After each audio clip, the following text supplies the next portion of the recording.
I hope you all are doing well. My name is Deepa और आज के session में हम कास्ट लैंडफॉर्म के बारे में बात करेंगे। कास्ट लैंडफॉर्म लाइमस्टोन रीजन में हमें देखने को मिलती है।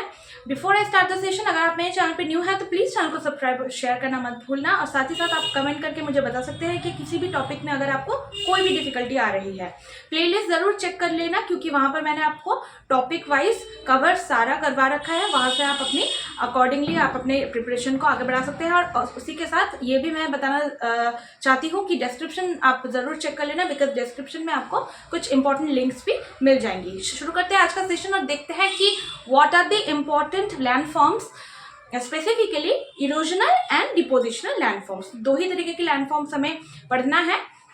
कास्ट लैंडफॉर्म में भी वही होता है। यहाँ पर मैंने आपको ग्लेशियर और रिवर, एओलियन प्रोसेसेस, ये सारे ही कवर करवाए, आप जाके चेक कर सकते हैं। आज का जो स्पेसिफिक सेशन है वो है कास्ट लैंडफॉर्म के ऊपर, यानी कि लाइमस्टोन जो रीजन होता है, जो एक पर्टिकुलर एरिया होता है जहाँ पर सोल्यूशन हमें ज़्यादा से ज़्यादा देखने को मिलते हैं, यानी कि केमिकल रिएक्शन की वजह से क्या होता है वहाँ पर डिफरेंट तरीके की लैंडफॉर्म्स हमें बनता हुआ नजर आता है। अब इरोजन के कारण कुछ लैंडफॉर्म्स बनती है और डिपोजिशन के कारण कुछ लैंडफॉर्म बनती है। सबसे पहले हम इरोजनल लैंडफॉर्म्स के वन बाय वन स्टडी करेंगे। तो यहाँ पर मैंने कुछ लैंडफॉर्म्स मेंशन किया है, और यहाँ पर इस वाले पार्ट में क्या लिखा है, यहाँ पर इरोजन। तो यहाँ पर आप देख सकते हैं कि यहाँ पर मैंने इरोजन लिखा है। इसका मतलब ये यहाँ तक जो 7 लैंडफॉर्म्स मैंने मेंशन किया है, ये सिर्फ इरोजनल लैंडफॉर्म्स हैं। वन बाय वन देखते हैं क्या क्या है। लैपीज, यानी कि लैपीज एक ऐसा लैंडफॉर्म है जो कि कास्ट रीजन में हमें देखने को मिलता है। और लैपीज स्पेसिफिकली एक ऐसा संरचना होता है जहाँ पर स्पेसिफिकली एक जालीनुमा संरचना हम कह सकते हैं। जालीनुमा एक स्ट्रक्चर हमें नजर आता है, यानी कि यहाँ पर अगर हम ड्राइंग से समझे या डायग्राम से समझने की कोशिश करें तो यहाँ पर ये वाला पार्ट आपको क्लियरली विजिबल हो रहा होगा। ये जो एक स्क्वायर बॉक्सेस आपको नजर आ रहे होंगे, ये वाला जो पार्ट है ये स्पेसिफिकली कुछ लैपीज की तरह हमें नजर आता है, जो कि चूना पत्थर वाले रीजन में आपको देखने को मिलेगा। ये घुलनशील प्रक्रिया के द्वारा, इरोजन के द्वारा बनता है। इसके बाद आता है सबसे पहले sink hole. Sink hole, swallow hole, इसे स्वालो होल भी कहते हैं। तो sink hole and swallow hole ये दोनों ही एक ही है मोरलेस। तो छोटे छोटे कुछ गड्ढे नजर आते हैं जो कि हमें रीजन में कास्ट रीजन में देखने को मिलेंगे। ये जो कुछ छोटे छोटे यहाँ पर जो गड्ढे बन जाते हैं, इनको हम क्या बोलते हैं, सिंक होल या स्वालो होल कहते हैं। एंड ये ग्रेजुअली बड़े होते जाते हैं टाइम के साथ साथ, और ये और ज्यादा आकार लेते हैं, बहुत बड़े डीप डिप्रेशन में ये कन्वर्ट हो जाते हैं बाद में जाके। इसके बाद आता है कास्ट विंडो। तो यहाँ पर स्पेसिफिकली कास्ट विंडो के लिए मैं एक आपको रेफरेंस देना चाहूँगी। ये आप मेरे शॉर्ट्स से कवर कर सकते हैं। क्या है कास्ट विंडो, वहाँ से आपको बहुत अच्छे से पता चलेगी। मैं आपको डिस्क्रिप्शन में लिंक इंक्लूड कर दूंगी, वहाँ से आप चेक कर सकते हैं। कास्ट विंडो स्पेसिफिकली एक ऐसा प्लेटफॉर्म है जहाँ पे जो एक विंडो लाइक आपको स्ट्रक्चर नजर आता है। कैसा, जैसे कि अगर इरोजन हो रहा है चूना पत्थर वाले रीजन में, तो इरोजन के कारण जो अपर सरफेस है वो वहां से इरोड होने के कारण वो ओपन हो जाता है और विंडो लाइक एक स्ट्रक्चर देखने को मिलता है। वहां पर आपको क्लियरली एक रियल लाइफ एग्जांपल के थ्रू मैंने ऑलरेडी कवर करवा रखा है। शॉर्ट से जाके देखेंगे तो आपको क्लियर हो जाएगा, क्रिस्टल क्लियर हो जाएगा कि कास्ट लैंडफॉर्म में विंडो क्या होती है, कास्ट विंडो किसे कहते हैं। इसके बाद आते हैं डोलाइन में। देखिए, अब डोलाइन, उवाला, पोलजे, ये तीनों ही बहुत ही इंपॉर्टेंट इरोजनल लैंडफॉर्म्स हैं, कास्ट लैंडफॉर्म के अंदर आते हैं। तीनों ही लैंडफॉर्म है जो सबसे पहले तो doline, then uvala, then पोलजे।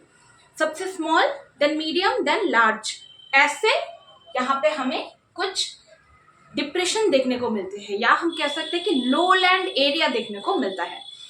Doline, उवाला, पोलजे, ये तीनों ही यहाँ पर आपको अगर नजर आए तो ये है पोलजे जो सबसे बड़ा है, यानी कि एक लोलैंड एरिया है, डीप डिप्रेशन है, ये बनता है स्पेसिफिकली इरोजन के कारण। ये उवाला है, यहाँ पर आप देख सकते हैं, मैं आपको इंडिकेट करके बता रही हूँ, आपको मार्क करके समझा रही हूँ कि समझने की कोशिश करें कि उवाला क्या होता है। उवाला मीडियम साइज का एक डिप्रेशन हम कह सकते हैं, मीडियम साइज का एक लो लैंड हम कह सकते हैं। और डोलाइन उससे भी छोटा होता है ना, डोलाइन बिल्कुल ही स्मॉलर साइज होता है। उसके बाद आता है उवाला एंड देन आता है लास्ट में पोलजे। तो डोलाइन, उवाला, पोलजे ऐसे याद रखना है, तो एग्जाम में दिक्कत नहीं आएगी। डोलाइन, उवाला, पोलजे, डोलाइन, उवाला, पोलजे, है ना। सबसे पहले सबसे छोटा, देन मीडियम, देन लार्जर। ये हो गया, आसानी से समझ में आ गई चीजें। लास्ट में आता है पोनोर्स। पोनोर्स कुछ स्पेसिफिकली इरोजन के कारण हमें देखने को मिलते हैं। ये छोटे छोटे जो होते हैं ना, एक ये मैं आपको कैसे समझाऊं, पोनोर्स कुछ लोलैंड ही इसको हम कहेंगे। ये बहुत ही ज्यादा मिलता जुलता है। जो रिवर के स्ट्रीम्स हैं वहां पर आपको देखने को मिलेगा। ये जो स्ट्रीम्स यहाँ पर बह रहा है, कोई भी अगर जलधारा बह रही है तो वहां पर आपको पोनोस देखने को मिलेंगे। वो भी किसकी वजह से आपको देखने को मिलेगा, वो भी चूना पत्थर वाले रीजन में आपको पोनोस देखने को मिलते हैं। नेक्स्ट आते हैं हम डिपोजिशनल लैंडफॉर्म की तरफ।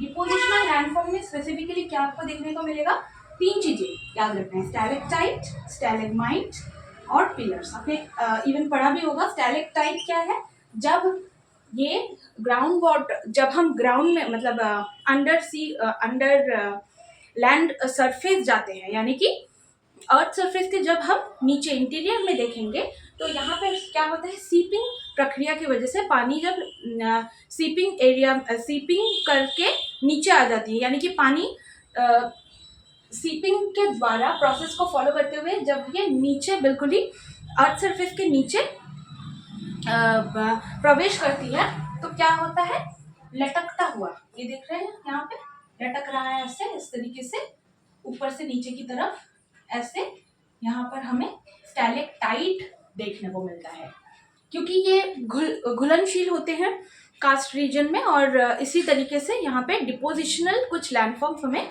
नजर आते हैं जिनको स्टैलेक्टाइट कहते हैं। वो ऊपर से नीचे की तरफ कुछ लटकता हुआ नजर आता है। स्टैलेग्माइट जब नीचे से ऊपर की तरफ जाए, यानी कि ये देख रहे हैं आप, जमीन से जब ऊपर की तरफ इस तरीके से, यहाँ से जमीन से ऊपर की तरफ ये ऐसे आपको नजर आएगा, इसे हम कहते हैं क्या, स्टैलेग्माइट।